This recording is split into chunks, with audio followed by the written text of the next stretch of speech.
my very first car was a 1989 Dodge Daytona, and it was silver in color.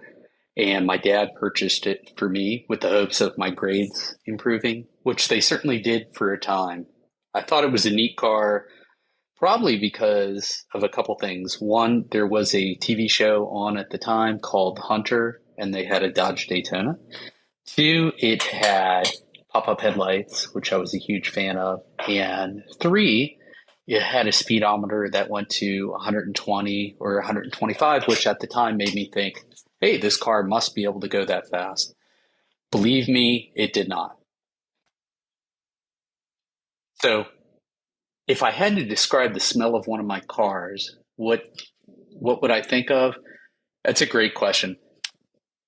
The real answer is manual transmission fluid. And that smell never seemed to escape me, meaning just with many different cars, not just because they were manuals, but because they all leaked, or I ended up changing the fluids in them because the transmissions weren't in great shape. But anyway, I feel like that smell reminds me of body odor. And I don't know why, but it's like one of the worst types of body odor you can put in a bottle. So, a life lesson that I learned behind the steering wheel, I would have to say cars are freedom. And I'd probably forgotten that until my daughter turned 16 and started driving her car all over the place and burning lots of gas. Exact same thing me and my friends did. It was definitely freedom. So, I would say my worst car was a 2000 BMW 323 Ci convertible. And I say worst because it was an early production model. 2000 was the first year of the new E46 body style. I waited for a while. I pre-ordered.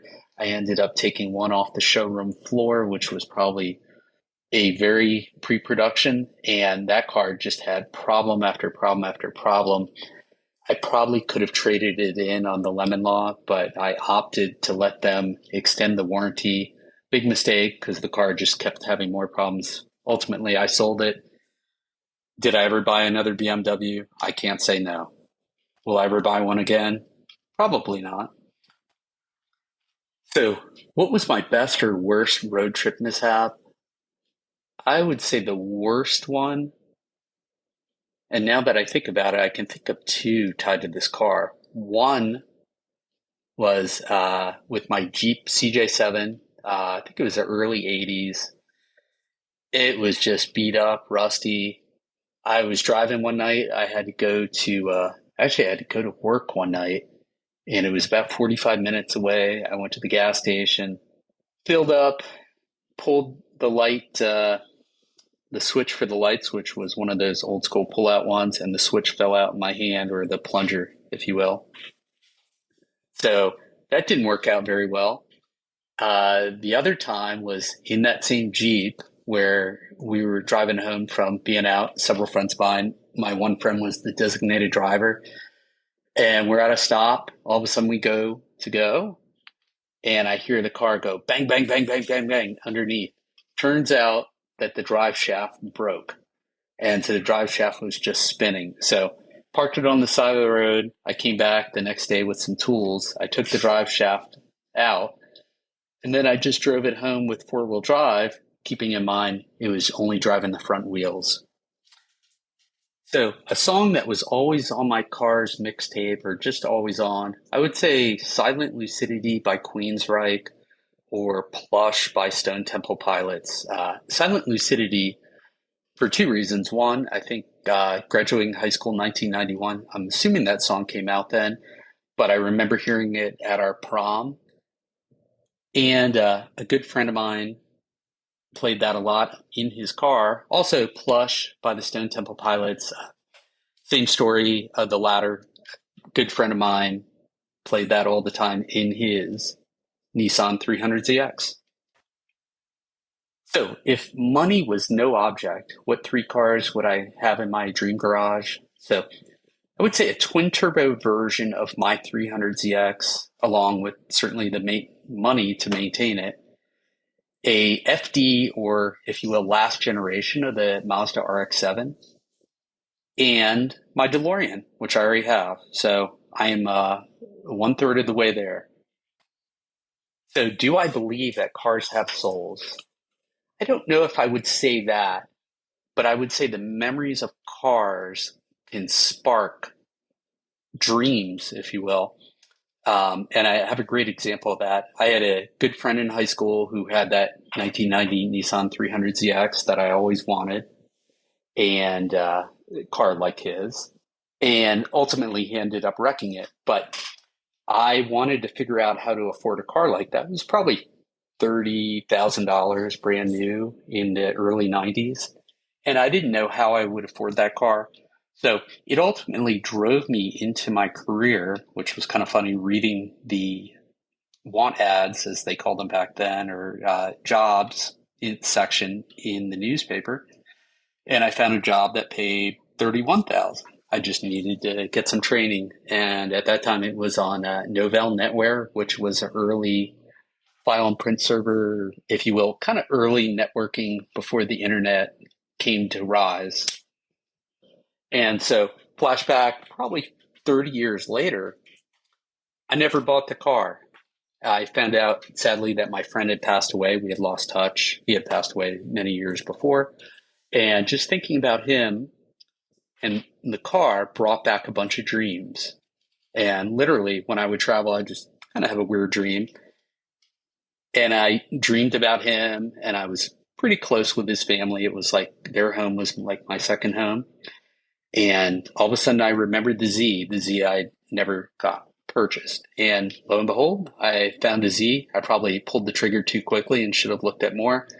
But the Z is mine. It needs to be repainted. It's about 5 different colors right now because it kept getting hit on my street. But I love that car.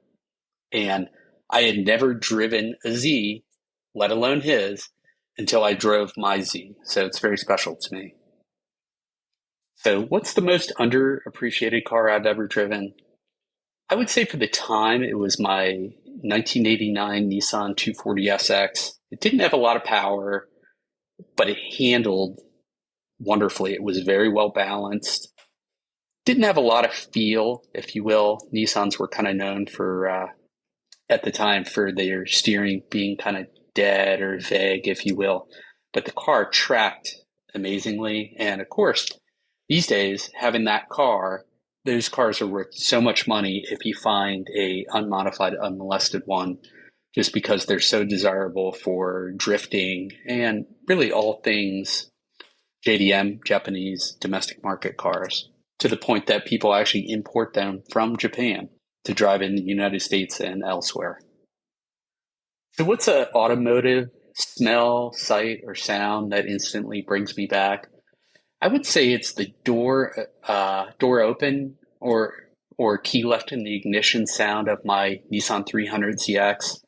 Just that sound, I hadn't heard it in 30 plus years, is exactly the same sound as my 240SX. It was a Nissan of the same time period, but that sound just instantly took me back. I would also add, maybe it's just a feeling. Those cars at that time, Nissans at least, had something to prevent the key from, or the car key from being left in the car if you turned it off. So it was a little button you had to push to get the key out. And first time I drove that car, it was total muscle memory. I knew exactly to take that key out without even thinking of it. Keep in mind, there were 30 plus years had passed since I drove a car like that. So who taught me how to drive stick shift? It was my dad. Now, why was it my dad? Because after I had that 1989 Dodge Daytona, which was automatic, I made some friends at school that had manual transmission cars. One had a 1985 Nissan / Datsun 300ZX. The other one at the time had I want to say 1988 Mazda RX-7 Turbo 2.